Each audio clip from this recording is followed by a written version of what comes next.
Hola, bienvenidos a este tercer taller de este maravilloso proceso de selección. Mi nombre es José Romero y voy a ser su tercer tallerista. En este taller vamos a estar hablando sobre los elementos del discurso, ¿no? Ya Tomás les introdujo algunos como son la argumentación y refutación. Aquí vamos a ver otras partes del discurso. Vamos a iniciando con el contenido, que básicamente lo que vamos a estar viendo ahorita son conceptos básicos y consejos, encuadres, métricas, caracterizaciones, POIs y estrategias de PREP. Vamos con cuáles son los consejos básicos, primero que todo. Mira, uno es el votante informado promedio, pero vamos a comprender qué es el votante informado promedio. Porque a la hora que un juez está evaluando, no lo está haciendo, por ejemplo, José Romero, no lo está haciendo Carlos, no lo está haciendo Carlitos.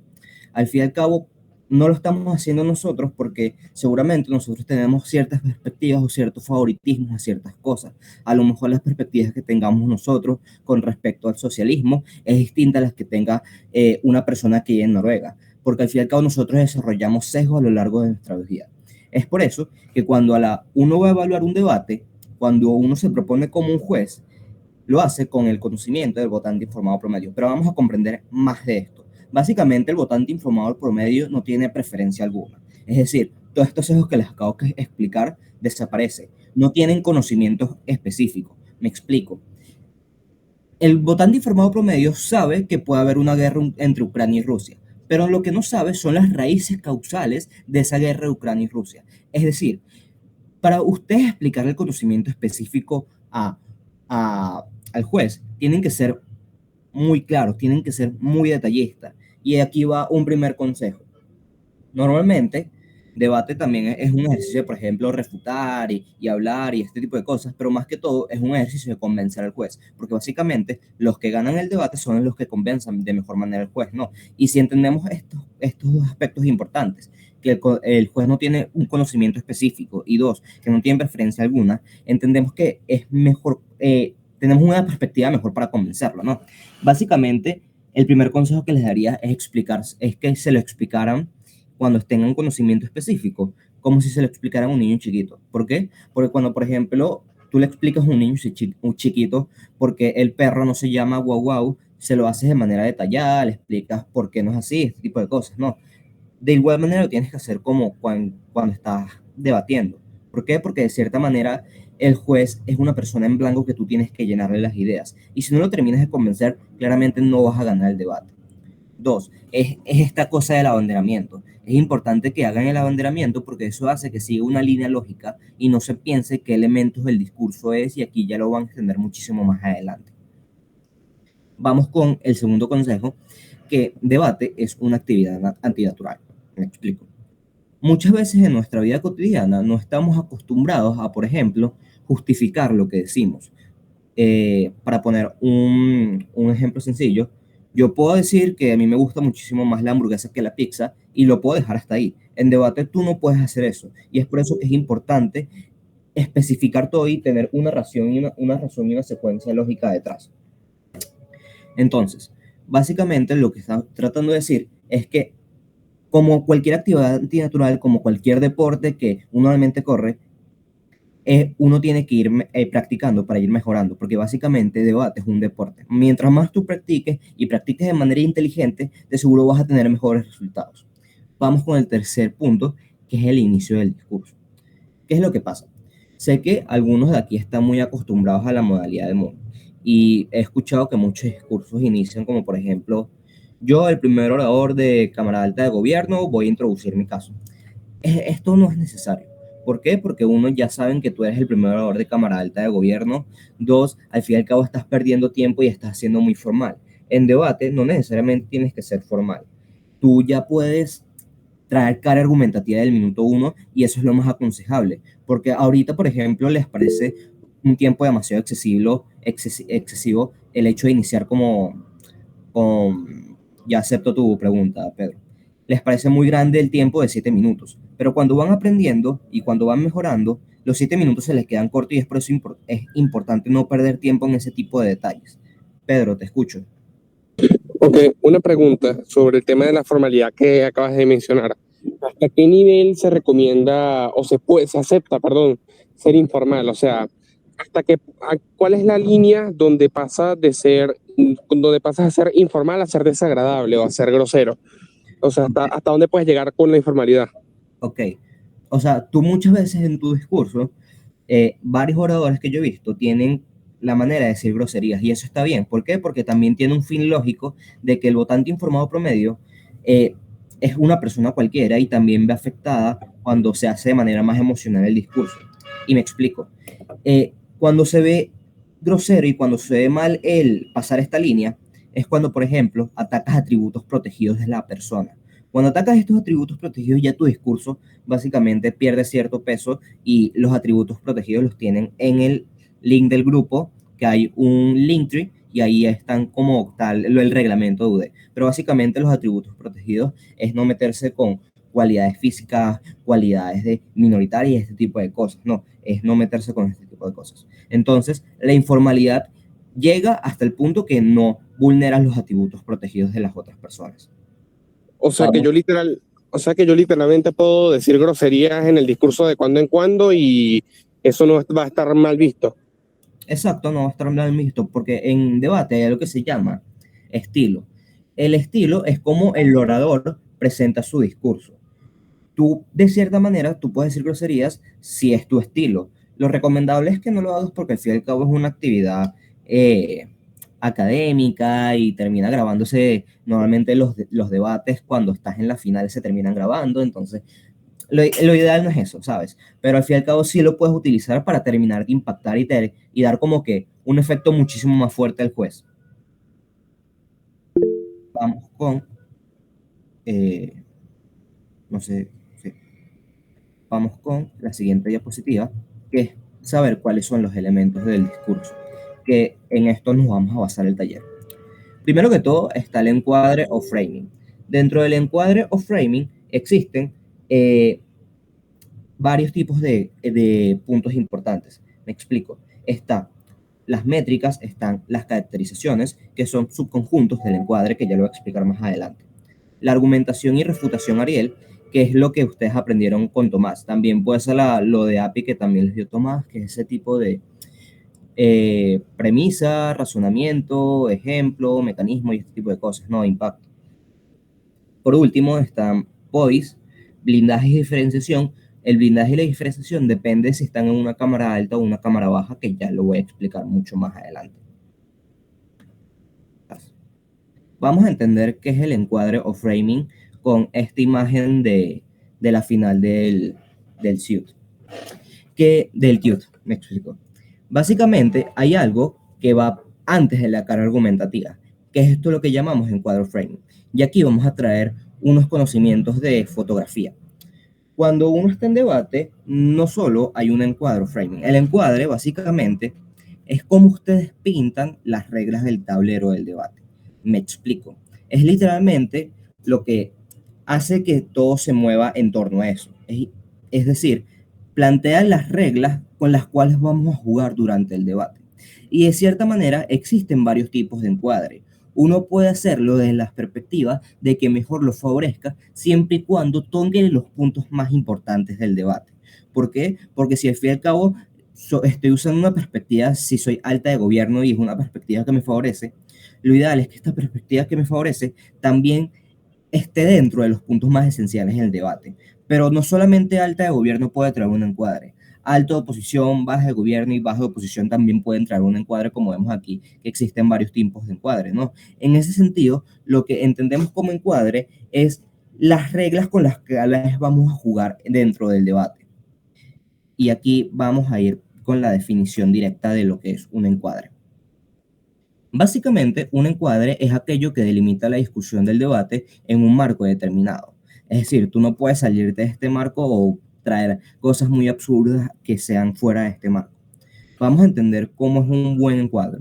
Creo que un buen encuadre, cuando estamos hablando del debate, es lo que yo le estaba diciendo antes, ¿no?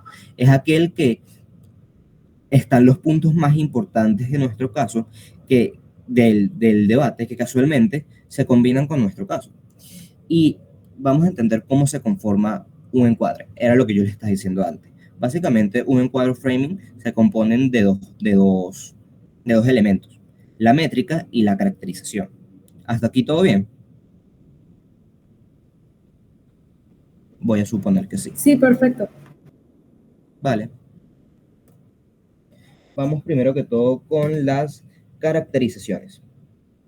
¿Qué son las caracterizaciones? Básicamente las caracterizaciones son verdades generales, definiciones, actores puntuales, palabras importantes dentro que tú veas dentro de la moción, que ambos bancadas están de acuerdo. Es decir, tanto la bancada de gobierno, tanto la bancada de oposición están de acuerdo.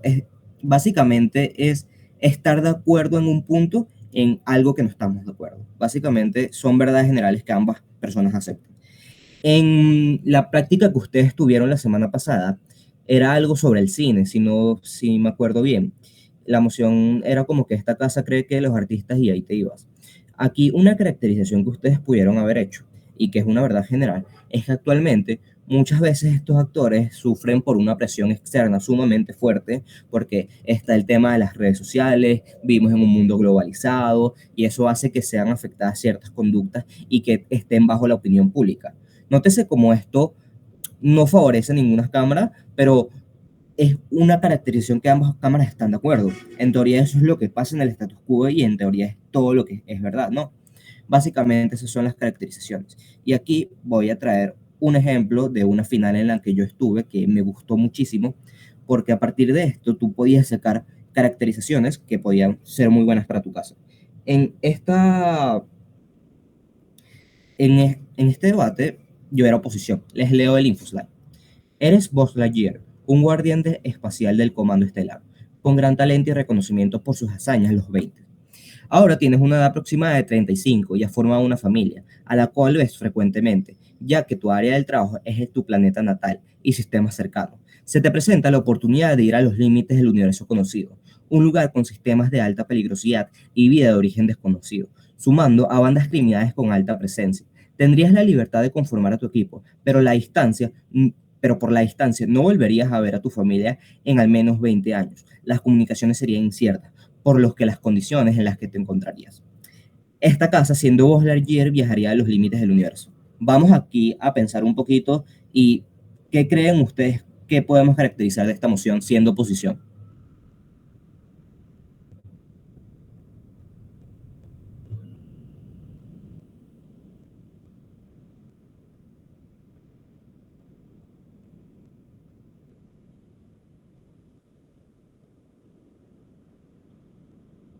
Ok, vamos a repasar, o sea, porque si no saben, vamos a repasar cómo es el concepto. Son caracterizaciones, las caracterizaciones son definiciones generales de lo que ambas bancadas están de acuerdo. Aquí, por ejemplo, una caracterización que yo traje es, lean el infoslide. Normalmente, una persona está, por ejemplo, lo de Z de Aventura, lo pudieron haber traído como de cierta manera, como es un comando estelar y es un guardián espacial, tiene sentido de responsabilidad y cierto sentido de cumplimiento con el deber, como lo tienen los policías. Y de cierta manera es algo importante para él. Aquí ya voy a traer el ejemplo porque no sé si alguien me quiere decir alguna otra caracterización. Supongo que no. Estas son las caracterizaciones que yo hice en el debate y las preguntas que me planteé a la hora de caracterizar. Uno, ¿quién es Buzz Lightyear? Porque esto ya lo van a aprender más adelante, pero básicamente esto es una moción de actor y tienen que saber quiénes van a ser representados en el debate. Básicamente tengo 35 años, soy un guardián espacial famoso, con reconocimiento y tengo una familia. Aquí, ¿cuáles son los puntos más importantes para Buzz Lightyear? Creo que su familia. Cuando ya en el InfoSlide, por ejemplo, te conceden de que estás en tus 35 años y una persona en general tiene hijos como a los 30, podemos entender que a lo mejor mis hijas y ahora mi núcleo familiar a lo mejor esté muy pequeño, no tengan como que cierto sentido de saber quién es mamá y papá y a lo mejor tengan solo 5 años, ¿sabes? En ese sentido, lo que pasa y es cuando el viaje dura al menos 20 años, lo más seguro es que yo vuelva a ver a mi familia cuando, por ejemplo, mis hijas tengan 25 años. Y nótese como esto no es cara argumentativa, son verdades generales que sí pueden haberse en el debate. A lo mejor no pueden tener 5 años, pero sí entendemos que pueden estar en una edad muy pequeña y cuando yo la vuelva a ver va a ser una edad muchísimo más avanzada, ¿no? En esta moción yo estaba defendiendo el no ir al espacio. importante. La carrera y el sentido de responsabilidad, era lo que me estaba diciendo Luis, que es como que este sentimiento de siempre ir al espacio, de ir y cumplir mis metas, de ser reconocido, de ser famoso. Y cuando, por ejemplo, en el InfoSlide te dicen que ya soy un guardián espacial famoso con cierto reconocimiento, de cierta manera yo ya puedo entender que cumplí ciertos checkpoints en mi carrera y de cierta manera ya tengo como este sentimiento de satisfacción. Pero segundo, si cuando en el InfoSlide, por ejemplo, te conceden aquí que trabajes en tu área de trabajo es un planeta natal y sistemas solares cercanos, entiendes de que no te has separado mucho de tu familia. Y es por algo, porque si eres un guardián espacial famoso, seguramente ya te han ofrecido más de otro tipo de este tipo de trabajos, ¿no? Ya te han ofrecido ir a más sistemas con este nivel de peligrosidad y por lo tanto no los has aceptado porque de alguna otra manera te quedaste en este planeta natal y seguramente fue por tu familia. Lo tercero, vamos a entender qué es lo que implica el viaje. Creo que al fin y al cabo el viaje implica ir a un lugar sumamente peligroso, con comunicaciones sumamente inciertas, es decir, yo no voy a saber si voy a poder comunicarme a mi familia constantemente, a lo mejor si me llevo a comunicar con mi familia va a ser en un lapso de un año, 6 meses, en un lapso de tiempo considerable. Y básicamente el viaje es de 20 años y nada me garantiza si voy a volver sano o salvo, ¿sí me explico?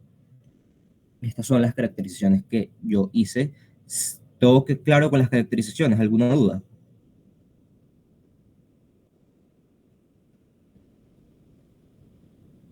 ¿Aló? Todo bien. Ok. Vamos a ir con la siguiente diapositiva, que es qué tipo de cosas podemos caracterizar. Básicamente, aquí le estoy dando como que una lista de preguntas que pueden hacerse a la hora de caracterizar. Por ejemplo, a mí, Andreina, que era la persona que dictó este taller antes, me dio como me dio un consejo que me pareció sumamente bueno. Ustedes pueden ir al TUT con esta lista de preguntas y, por ejemplo, utilizarla en debates específicos, porque al fin y al cabo eso es algo que estaba permitido. O sea, pueden tener su cuadernito con las preguntas claves y sacarlas en medio del discurso, en medio del debate y tener como cierta orientación, ¿no? Eso fue un consejo que sí me sirvió cuando yo hice el TUT que me lo dio Andreina. Pero vamos con las primeras cosas que podemos caracterizar, que son los contextos. Básicamente, aquí tengo una moción de ejemplo. Esta casa cree que los países latinoamericanos más afectados por el narcotráfico deberían crear un mando único armado para combatirlo. Aquí pueden pensar cómo es el status quo de estos países, cómo es el status quo de este tipo de narcotraficantes, cómo funcionan, cómo operan. Y la segunda pregunta es, ¿cómo son los problemas principales que me acarrea tener el narcotráfico? Es decir, a lo mejor trae más delincuencia, trae violencia y este tipo de cosas. No, nótese como son verdades generales que sí pueden traer dentro del debate. Y es algo es importante entender. Las caracterizaciones son importantes hacerlas porque uno, es lo que delimita las líneas del debate, pero segundo, es importante hacerlas de manera estratégica. No sirve hacer una caracterización que no tenga nada que ver con tu argumento. ¿Por qué? Porque las caracterizaciones es muchas veces lo que le da el peso a tu argumento y muchas veces lo que le da muchísimo más fuerza. Y aquí vamos a ver un ejemplo. Por ejemplo, en los movimientos sociales. Esta casa cree que esta casa, como el movimiento Black Lives Matter, no haría pública el pasado de las personas negras asesinadas en los casos de brutalidad policial. Aquí debemos pensar cómo funcionan estos movimientos sociales, o sea, cuáles son sus principales objetivos. Aquí me puede decir, por ejemplo, un objetivo de este movimiento Black Lives Matter.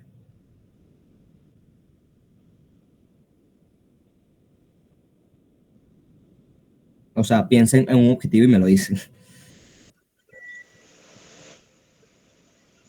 Promover los derechos de los seres oscuros, de de las personas negras, no sé, De las personas de color. Sí, exacto. Básicamente es de color, perdón. exacto. Mejorar la calidad de vida de las personas, exacto. Que sean más integrados en la sociedad, que sean más aceptados. Esas son caracterizaciones que ustedes pueden haberles dado más peso a la hora de, por ejemplo, si son oposición, cuando si se trae un argumento de que, mira, al fin y al cabo esto termina siendo malo porque no tienes el conocimiento detrás de cómo vieron, es un argumento, es algo que le pudiese haber dado muchísimo más peso.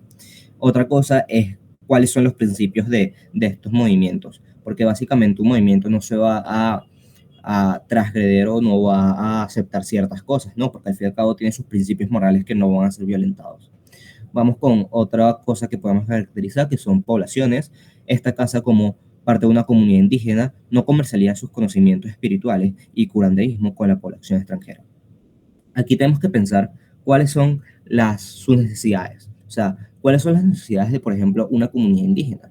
A lo mejor, por ejemplo, que tengan medicina, que estén educados, que tengan poder vivir tranquilamente sin que el mundo exterior los afecte constantemente, ¿no? Y también es hora de tomar su historia, porque normalmente, y esa es la segunda pregunta, de cómo se ve su cultura y su historia, porque normalmente cuando es una comunidad o como es una población, muchas veces pueden tener una historia de vulneraciones, vulneraciones que han hecho que ciertas conductas cambien y por lo tanto no hagan ciertos tratos. Por ejemplo, las comunidades indígenas suelen ser muy cerradas por todo este problema que hubo sobre el colonialismo y este tipo de cosas. Y en ese sentido es pensar cómo actuarían estas poblaciones, ¿no? Vamos con otras cosas para caracterizar, que son las personas como emociones de actor, que básicamente eh, está caso como un líder religioso de una religión minoritaria que se sintió a sus fieles a mostrar su fe en público. Aquí vamos a pensar cuál serían mis motivaciones como un líder religioso, si alguien me lo puede decir.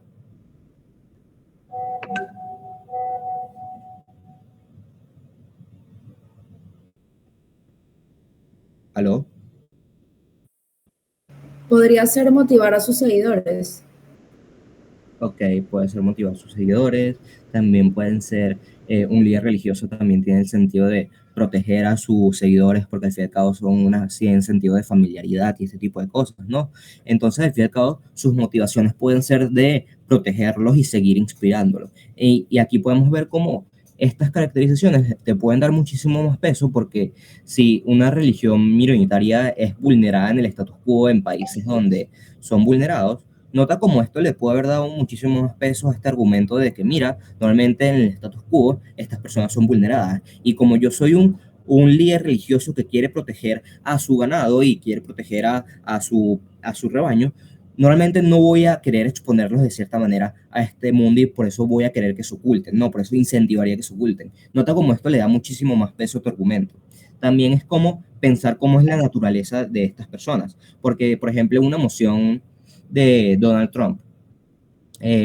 Si Donald Trump, por ejemplo, hace tratos con algún país que está claramente enemistado, es ilógico pensar que esa va a ser la naturaleza. También es tener cierto sentido de coherencia de cómo actuaría este actor, de cómo es la mentalidad de este actor. Claramente Donald Trump a lo mejor no haría tratos con ciertos países, ¿no? Vamos con las palabras clave, que esto ya lo van a ver en el taller de Nicole, pero sí es importante que lo tengan en cuenta porque también es algo importante a la hora de caracterizar, que es, por ejemplo, esta casa apoya el aumento de las IA, porque la palabra clave en este momento sería el aumento.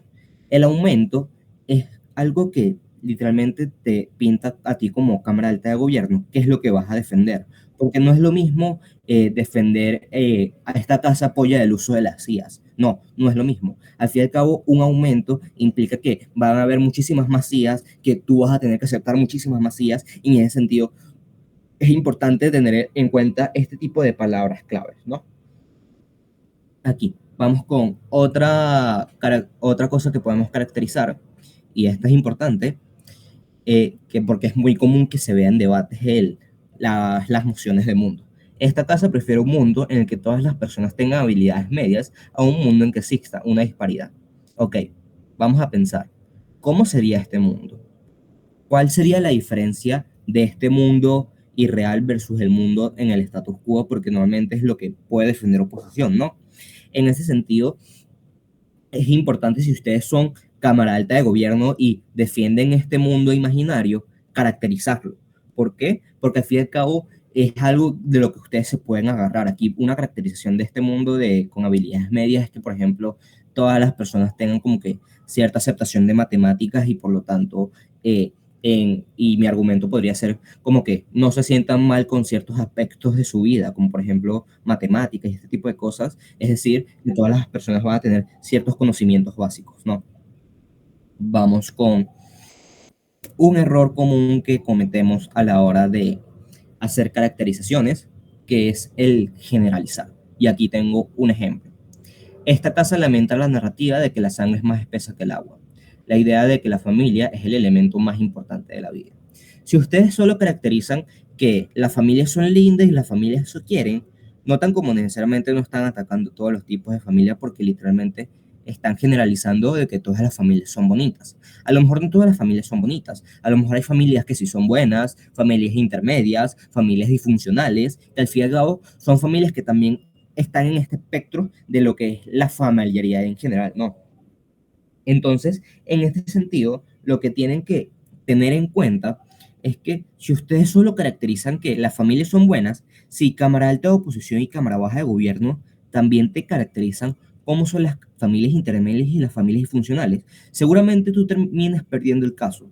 ¿Por qué? Porque cometiste el error estúpido de generalizar y jugaste en los mejores mundos donde las familias son buenas. Existen varios tipos de aristas a la hora de pensar cómo funcionan los distintos tipos de actores. Y es por eso tener en cuenta el hecho de cuáles son los actores que interceden dentro de la moción a la hora de caracterizar. Por ejemplo, en esta moción, los actores que interceden son la familia, las personas dentro de esta familia, la sociedad. Por ejemplo, en esta moción de...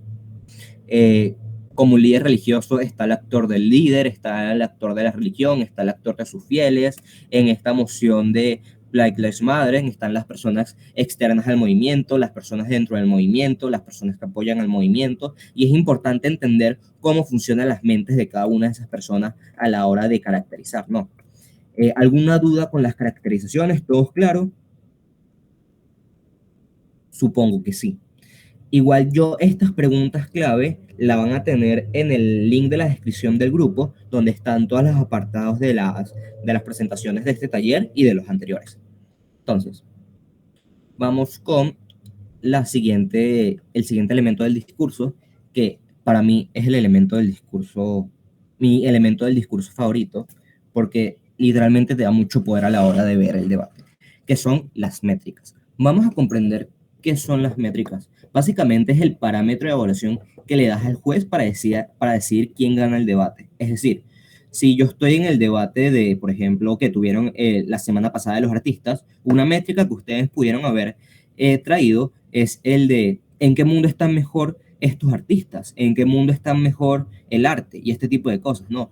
Al fin y al cabo, entendemos que la métrica es este factor que decide quién gana el debate, pero no simplemente es decir que mi métrica gana el debate y que a lo mejor la métrica sea injusta, no, porque al fin y al cabo una buena métrica está caracterizada porque ambas bancadas del debate pueden jugar dentro de ella, es decir, entendemos que una métrica es buena cuando es justa para ambos lados de la bancada. Nótese como la métrica en qué mundo están mejor los artistas.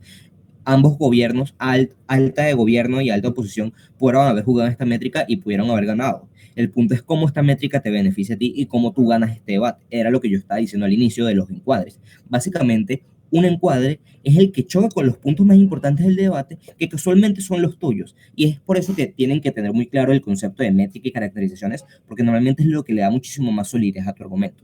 Vamos a comprender cómo es una buena métrica. Es esto lo que está justa, está acotada, es decir, si yo simplemente digo en qué mundo están mejor los artistas, nótense en cómo suena como algo al aire.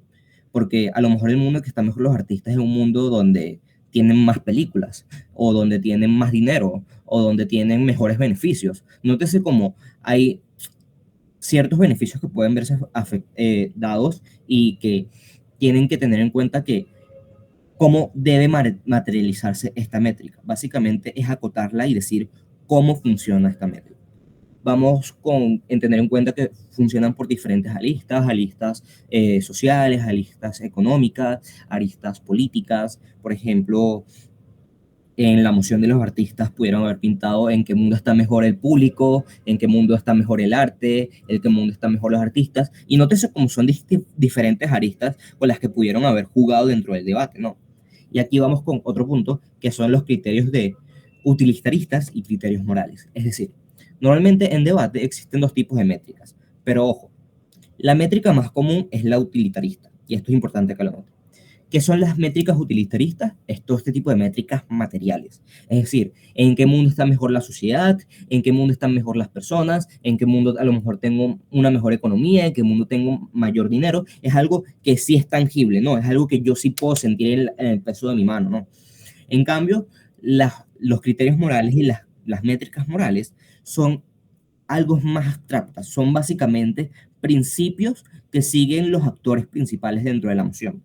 Es decir, por ejemplo, métricas de libertad. Nótense como la libertad es algo muchísimo más abstracto que la economía, porque al fin y al cabo la libertad la entendemos de distintas maneras nosotros. El hecho de la opinión, el hecho de tú poder expresarte son métricas morales que, por ejemplo, en qué mundo hay mayor libertad. Son métricas morales que ustedes tienen que explicarme. Pero ojo, son métricas más complejas y normalmente las que les vamos a poner durante el proceso de selección son las utilitaristas, pero claro, pueden utilizar las métricas morales. Vamos ahora con las preguntas claves para las métricas. En todas las presentaciones les estoy dejando preguntas claves porque creo que es algo que les ayuda muchísimo a la hora del TUT y a la hora de las prácticas. Básicamente, ¿qué es lo que está en juego? ¿Qué es lo más importante del debate? ¿Cuál es el actor más importante? ¿En qué mundo está mejor este actor? Es literalmente pensar qué es lo más importante y qué es lo que está en juego, ¿no? Y ahora vamos a ir con una breve práctica vamos a pensar en esta moción de Buzz Lightyear, ¿qué métrica traerían ustedes?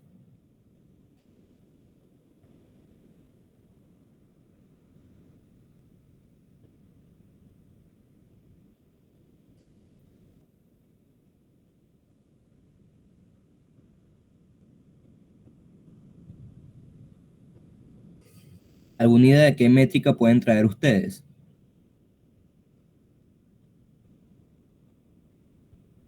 Vamos a pensar, ¿quién es el actor más importante dentro del debate? Sería vos, ¿no? O sea, el actor más importante. Exacto. ¿Y qué puedes construir a partir de de esa pregunta? No entiendo, O no sea, entiendo bien qué. ¿cuál crees que sería la métrica en base a las preguntas que te acabas de hacer? ¿Se podría A ver, decir con cuál de las dos opciones es más feliz vos? Esa puede ser una métrica. Sí, sí, sí puede ser. ¿En qué mundo puede estar mejor vos? Y ya les voy a traer la métrica que yo traje dentro de este debate, que fue otra, esta. Dime. otra podría ser entonces que, considerando que vos, en este caso, es el más importante, entonces tratar de ver cuánto importa la familia de vos en todo esto. Sí, o sea, sí, esas pueden ser aristas. ¿En qué mundo está más feliz vos o en qué mundo está mejor con su familia? Son acotaciones que sí pueden verse dentro del debate y eso es lo que yo me refería a la métrica. Nótense en cómo para cumplir el mundo que está mejor vos, se tienen que cumplir a lo mejor ciertos criterios. ¿En qué mundo está mejor con su familia? ¿En qué mundo está mejor con su trabajo? ¿En qué mundo está más feliz? ¿En qué mundo está mejor su salud? Son acotaciones, son aristas que ustedes ven en el debate y dicen, son aristas que están dentro de una misma métrica y esta es la métrica que yo traje. ¿En qué mundo se cumplen de mejor manera los intereses de vos? Porque al fin y al cabo, esto ya lo van a ver más adelante, pero emociones de actor, la métrica que siempre es más importante es en qué mundo está mejor el actor principal o en qué mundo están los mejor posicionados los intereses de este actor. Entonces, ¿cómo yo justifiqué esta métrica? Básicamente, vos es el actor más importante dentro del debate, ya que es el que se va a ver afectado si decide irse al espacio o quedarse en el planeta Tierra. Es decir, esta justificación es importante que la hagan porque vean cómo todo en debate tiene ciertas justificaciones y tienen ciertas razones de ser. Es importante que si ustedes son cámara alta de gobierno, cámara alta de oposición, justifiquen las métricas, porque hay algo llamado desencuadre. Si ustedes no justifican su métrica y solo dicen en qué mundo está mejor vos o en qué mundo está mejor cierta población, a lo mejor esa población no es el actor más importante para las cámaras bajas. Y si las cámaras bajas centran su debate dentro del actor que ellos creen más importantes y la ponderan sobre las cámaras altas, seguramente ellos son los que ganen en el debate.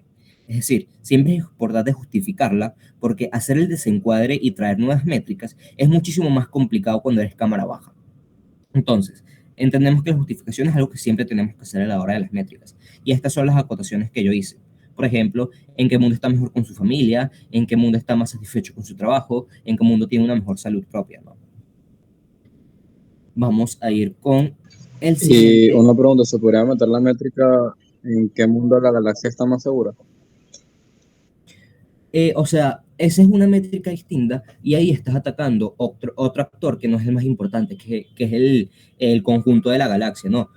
Nótase como, o sea, no es lo más importante dentro del debate y si seguramente tú hubieses sido cámara alta de gobierno y no justificas esa métrica, seguramente te la tumban, ¿sabes? Entonces es importante que si tú quieres traer esa métrica, la justifiques.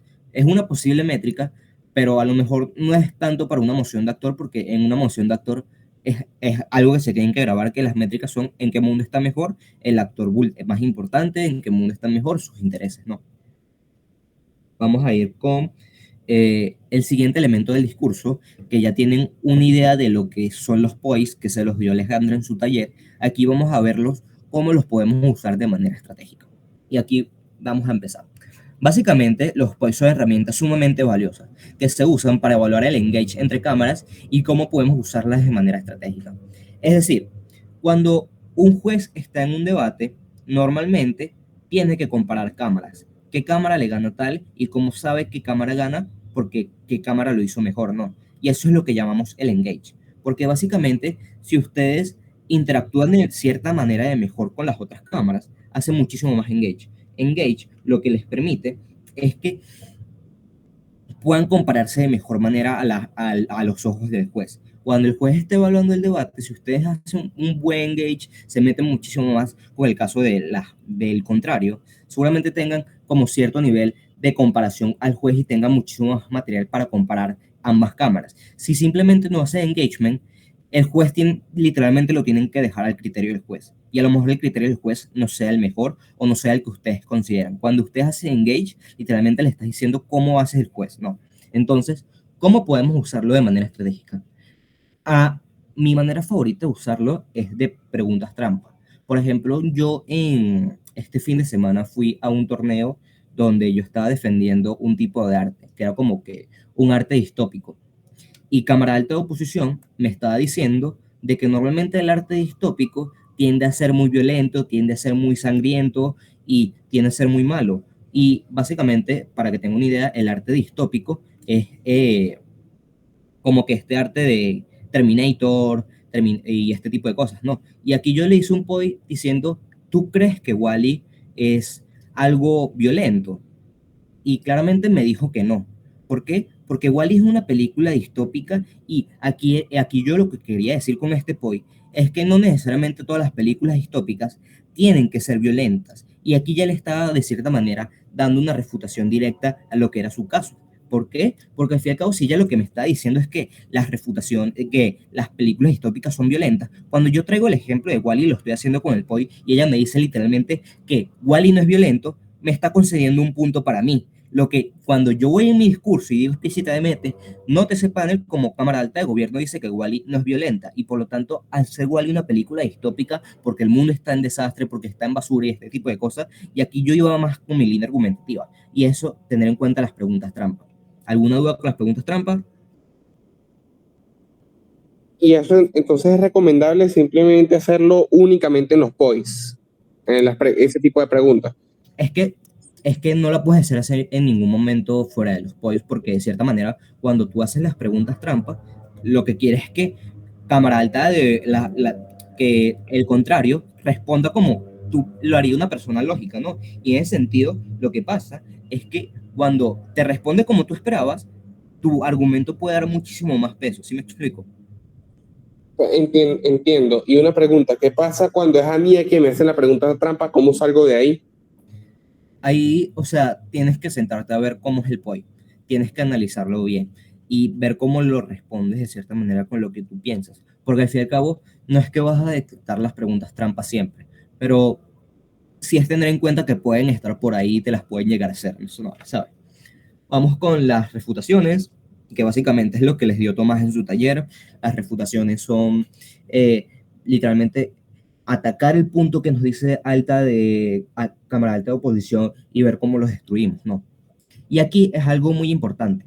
¿Por qué? Porque normalmente uno cuando está aprendiendo un debate, le da penita hacer poise, ¿no? Le da como que cierta paz hacer poise. Y es importante que lo hagan, porque uno, es lo que yo estoy diciendo como, miren cómo las pueden usar de manera estratégica, pero dos, muchas veces los poise nos pueden ayudar. Y aquí es un ejemplo de cómo nos pueden ayudar. Por ejemplo, si yo estoy en una moción de economía, una moción de derecho, una moción de política, donde, por ejemplo, ustedes están en blanco, donde no saben literalmente nada de la moción, no conocen nada, no tienen ni idea de lo que va el debate, y son una cámara baja o cámara alta de oposición, ustedes pueden literalmente preguntarle a cámara alta de gobierno que te explique cierto concepto. Por ejemplo, si es una moción económica, que me explique cómo funciona eh,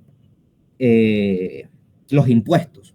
Al fin y al cabo no es una pregunta con ninguna maldad detrás, son preguntas que usted, si cámara alta de gobierno te las responde de manera eficiente, ustedes las pueden anotar y van teniendo una claridad dentro de su caso. Nótense como los POIs los pueden usar a su beneficio a la hora de, por ejemplo, si no tienen nada de conocimiento específico dentro de lo que va la moción.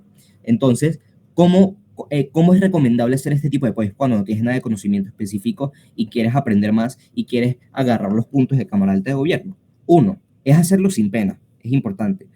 No, porque muchas veces los debatientes piensan de que, mira, a lo mejor el juez se dé cuenta que yo no sé del debate, yo no sé de la moción. Uno, al juez no le importa para nada eso, lo que importa es que tú ganes el debate, pero dos, lo que le para más el juez es tu carga argumentativa, ¿no? Entonces, no tengan pena a la hora de preguntar, pero segundo, es hacerlo desde el minuto uno. ¿Por qué? Porque normalmente también hay un factor humano que si ustedes se paran desde el minuto uno, seguramente la persona que está pensando, que está diciendo el discurso, pudiese pensar que estoy diciendo algo mal, estar haciendo algo mal, y de cierta manera le puedes causar cierta inseguridad que pueda hacer como que le afecte. Pero dos, cuando tú te levantas del minuto uno y te lo responden en el minuto uno, literalmente tienes muchísimo más chances de construir tu caso, muchísimo más clase de hacerlo más sólido, ¿no? Ahora vamos a comprender cómo debe ser un POI. Básicamente, un POI debe ser breve, claro y conciso. ¿Alguna duda con respecto a los POIs? Yo quisiera saber, si me hacen a mí un pollo, yo puedo elegir no responderlo y ya. Sí, pero lo ideal es siempre responderlos porque al fin y al cabo es lo que yo te estoy diciendo. Es el engagement entre cámaras y si no aceptas un POI, de seguramente a lo mejor no te afecte a la hora del resultado, ¿sabes? Pero sí va a ser que este engagement y este pensamiento del juez sea a criterio propio. Cuando tú le das también a las cámaras poder responder tu caso, te metes literalmente en el engagement. Y por ejemplo, si tú eres primer orador, seguramente te veas afectado, pero seguramente si tu segundo orador escucha este POI, puede refutarlo y puede solidificar tu caso. Entonces, no tengan miedo a hacer POIs.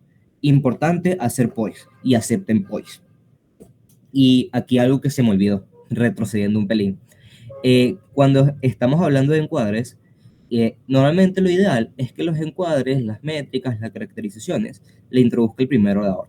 ¿Por qué? Porque normalmente el primer orador es el que se encarga de construir los pilares de la casita, ¿no? Y el segundo orador se encarga de solidificar y sedimentar esta casa y hacerla muchísimo más robusta. Entonces, básicamente entendemos que el encuadre y las métricas y las caracterizaciones son estos pilares que ustedes construyen y lo que se puede agarrar su segundo orador para terminar de solidificarlo. Aquí una estrategia dentro de lo que pueden usar, ¿no? También los segundos oradores, si son cámara alta de gobierno, cámara alta de oposición, pueden traer ciertas caracterizaciones o métricas, pero lo ideal es que lo haga siempre el primer orador, ¿no? Vamos aquí con estrategias del prep time. ¿Por qué? Porque muchas veces debatientes muchísimo más experimentados que nosotros dicen que los debates no se ganan en medio de un discurso, no se ganan con una refutación, no. Normalmente los debates se ganan en el prep time. ¿Por qué? Porque seguramente en el prep time es donde salen todas muchísimas más ideas y es por eso es que es importante tener un prep time eficiente, un prep time consolidado y un prep time sumamente sólido, ¿no? Y aquí vamos a ir con distintos tipos de prep time, porque el prep time que va a hacer en cámara alta no va a ser el mismo que va a hacer en cámara baja. Y aquí vamos con una mini plantilla de cómo pueden hacer su prep time. Uno es tomarse un tiempito personal para leer la moción, entenderla. Yo normalmente cuando estoy con mi pareja le digo, vamos a tomarnos unos sólidos 2 minutos, 1 minuto para poder leer la moción. Si la moción es muy larga, le pido 3 minutos para yo tener mis ideas. Si yo no entiendo nada de la moción, también le pido 3 minutos. Lo importante es tener este tiempo personal para comprenderla y analizarla bien. Dos, es pensar los posibles argumentos que pueden traer nuestra bancada contraria. ¿Por qué? Porque al fin y al cabo eso es lo que te ayuda a entender cómo pueden ser nuestras métricas y nuestras caracterizaciones justas. Porque cuando tú ya empiezas de una desde el minuto cero con los argumentos que pueden traer la bancada contraria, seguramente piensas, ¿qué caracterizaciones le pueden servir? ¿Qué métrica seguramente va a traer para que tenga cierto beneficio? Y es por eso pensar cuáles son los choques más importantes que seguramente se van a dar en el debate. Lo otro es la métrica, ya con entender cuál puede ser el caso de la bancada contraria. Cuando ya entiendes eso, seguramente puedes plantear una métrica muchísimo más justa. Las caracterizaciones, tomarse unos 2 minuticos, 3, para que de cierta manera, cuando son cámaras altas de gobierno, es importante tener caracterizaciones sólidas, tener un encuadre sólido, porque seguramente cuando tú eres cámara alta de gobierno, lo que pasa es que, como dice en el manual de SEMUDE, de cierta manera, las cámaras bajas se tienen que adaptar a lo que dice cámara alta de gobierno. Por ejemplo, si cámara alta de gobierno plantea cierto modelo, cámara baja de gobierno no puede traer un modelo distinto, porque literalmente lo estás poniendo en las reglas de tu juego. Y es por eso sumamente esencial que traigan este encuadre en el primer rodador y este encuadre esté sólido y esté justificado y esté perfecto, porque de cierta manera lo que están haciendo es obligar a las otras cámaras a jugar bajo tus estrategias, a jugar bajo tu caso, a jugar bajo lo que tú crees importante dentro del debate. De cierta manera lo que hace es tener muchísimo más peso, a pesar de que ya estén por el discurso de cámara baja de oposición, siguen manteniéndose tus análisis, porque ya obligaste a la cámara baja de oposición que se adapte. Pero ojo, no por decir que mi encuadre es bueno, mi encuadre es sólido, necesariamente va a ser que las otras cámaras de cierta manera se adapten, porque si su encuadre no es sólido, su encuadre no es bueno, su encuadre es ilógico, seguramente las bajas se van a aprovechar de eso, y cuando se aprovechen de eso, van a hacer un desencuadre y van a justificar su encuadre, ¿no? Vamos con el segundo punto, que son los argumentos y refutaciones más intuitivos. Normalmente tienes que tomarte unos 7 minuticos porque eso es donde está el grueso del caso, lo grueso del sólido, y al fin y al cabo es lo que te da más peso. Pero es importante que tengan esta palabrita clave, los intuitivos. ¿Por qué? Porque seguramente los intuitivos son los que van a tener muchísimo más choque en el debate, son los que son más fáciles de sacar y los que seguramente el juez se lo pueda comprar más fácil.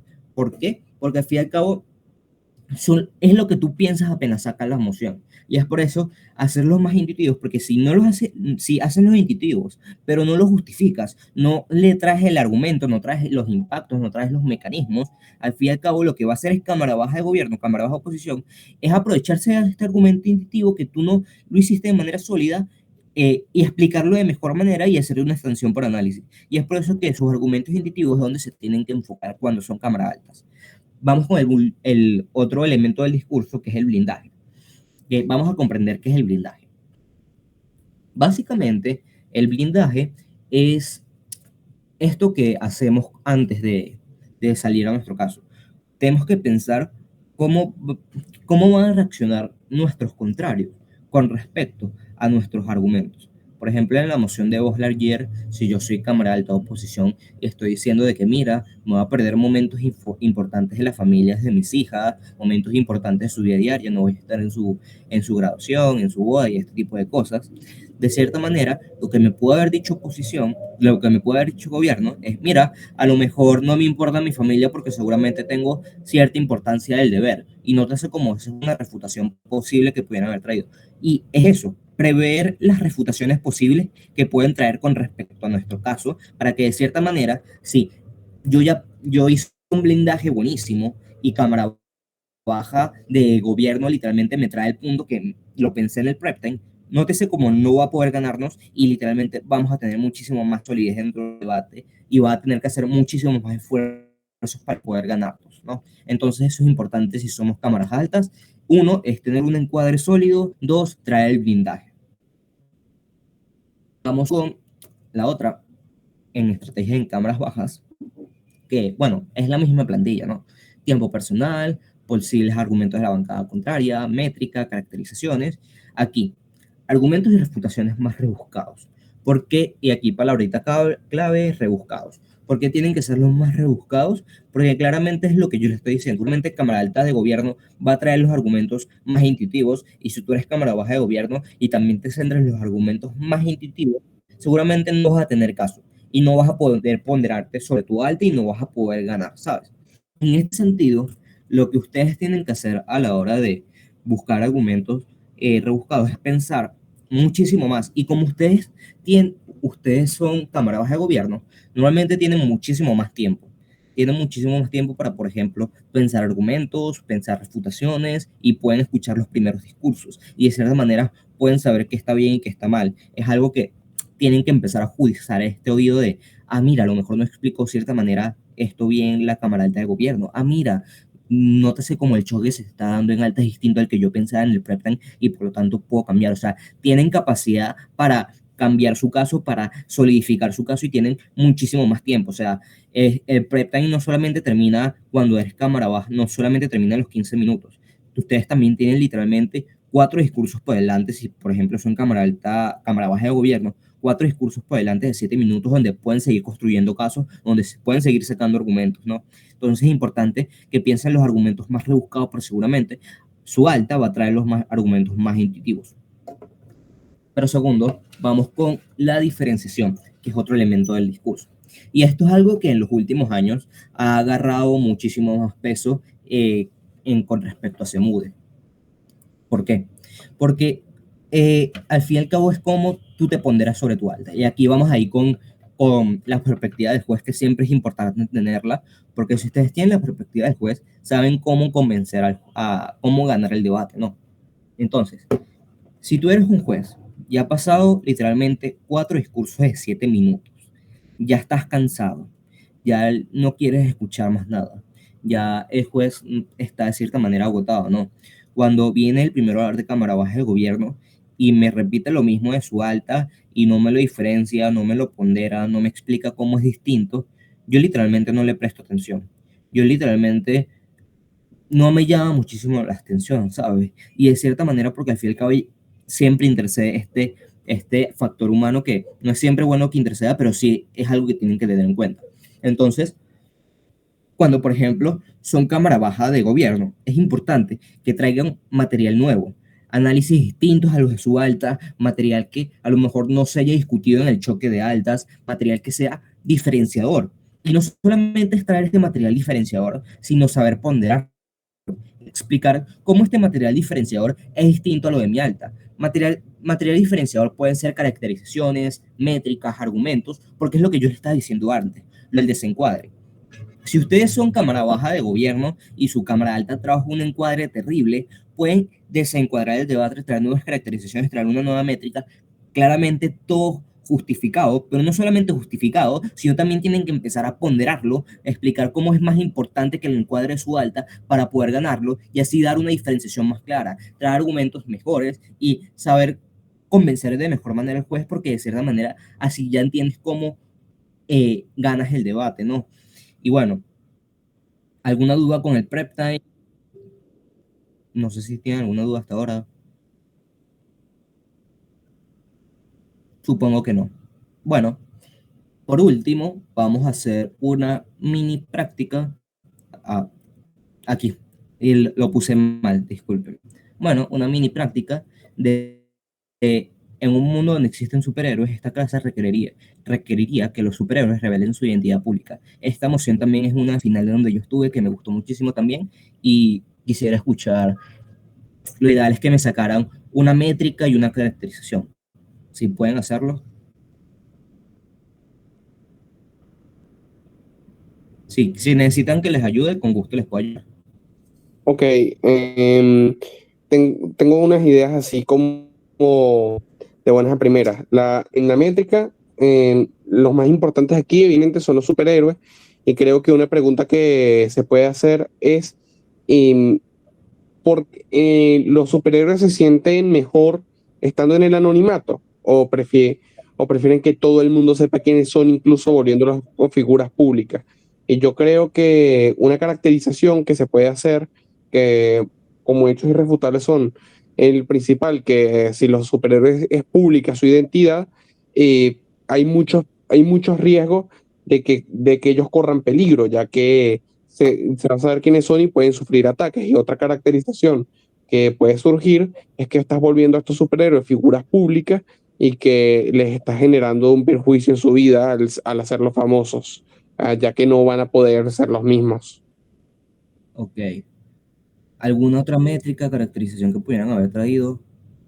Yo creo que una métrica podría ser evaluar el bienestar de la sociedad por encima de lo demás, ya que si no se evalúa primero la sociedad, no serían considerados héroes, no tendrían que salvar.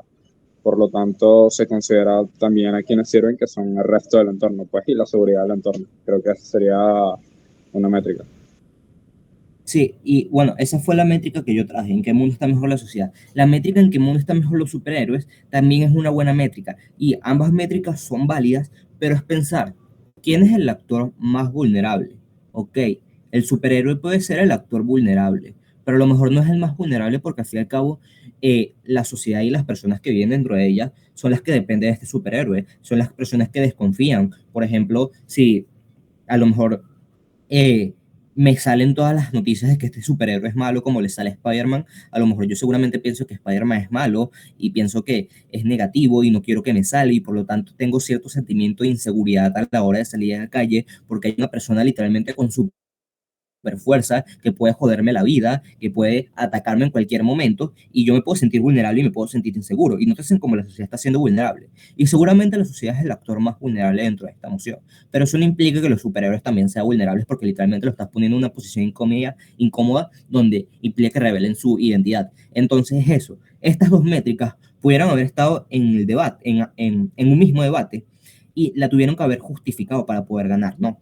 Y es por eso importante la justificación, porque ambas métricas son válidas, pero es importante que me las ponderen, es importante que me digan por qué es más sólida una que otra, ¿no? Vamos a pensar alguna caracterización que pudiese haber traído. No sé si Manuela o Julián me pueden traer una caracterización.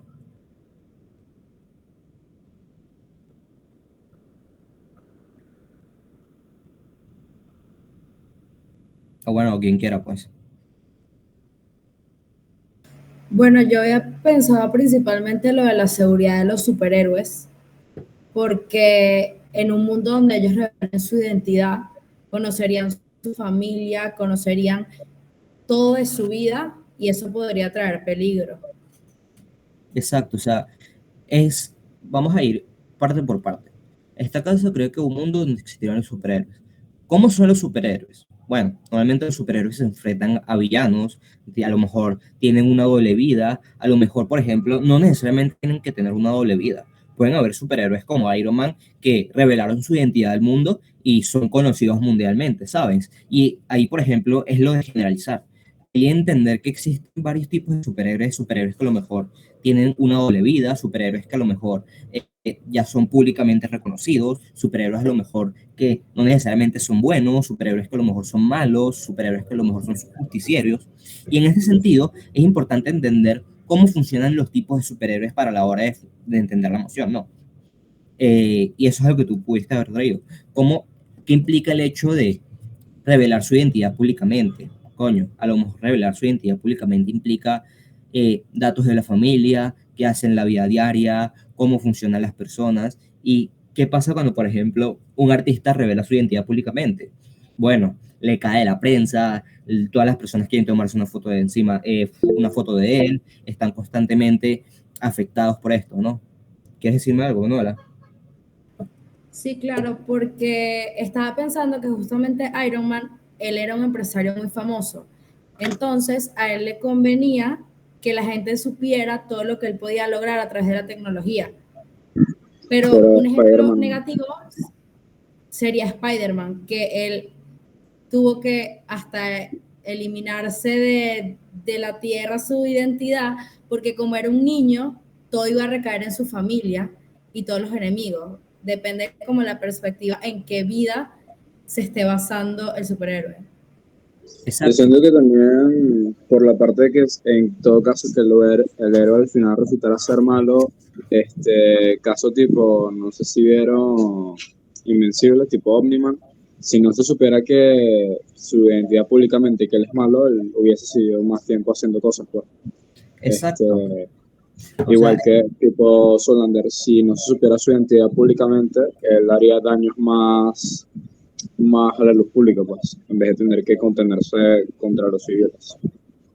y es por eso que es importante a la hora de tomar en cuenta lo que yo les estaba diciendo, porque miren como ya dentro de un minutico sacamos varios tipos de superhéroes que pueden verse en el debate, y es por eso pensar cómo yo puedo enfrentarme a los distintos tipos de casos. Por ejemplo, si yo soy cámara alta de gobierno donde a hacer que los superhéroes rebelen, es pensar, mira, pueden haber superhéroes buenos, pero también pueden haber superhéroes malos, pueden haber justicieros, pueden haber personas que son vulnerables, y este tipo de cosas aquí, una caracterización que se pudieron haber dado y que pudieron haber hecho para solidificar su caso, porque si mi argumento principal hubiese sido, por ejemplo, que la sociedad se va a sentir muchísimo más segura, seguramente con los superhéroes malos, los superhéroes justicieros, los superhéroes que tienen una doble vida, seguramente la sociedad se va a sentir más segura a la hora de revelar su identidad.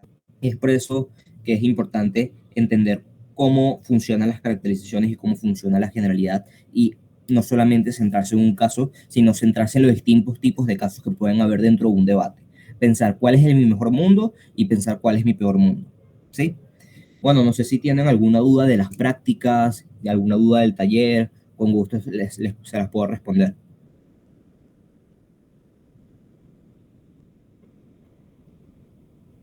Bueno, supongo que no, entonces les dejo esta presentación para finalizar. Éxitos en su proceso de selección.